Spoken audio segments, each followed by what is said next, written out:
Babasaheb doctor Ambedkar గారి 69వ మహాపరినిర్వాణ సందర్భంలో దళిత సంఘాలు, ప్రజా సంఘాలు, బహుజన సంఘాలు, బాబాసాహెబ్ డాక్టర్ అంబేద్కర్ గారి యొక్క అభిమానులు అందరూ కూడా ఇక్కడ వారికి ఘనమైనటువంటి నివాళులు అర్పించడం జరుగుతుంది.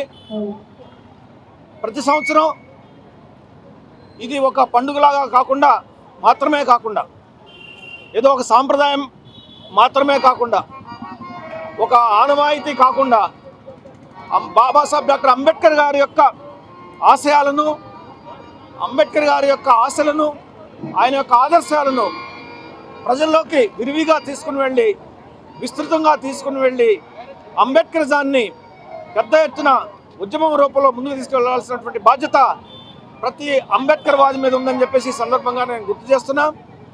ఈరోజు అంబేద్కరిజాన్ని, రాజ్యాంగ స్ఫూర్తిని దెబ్బతీయడానికి అనేక శక్తులు ప్రయత్నం చేస్తున్నాయి.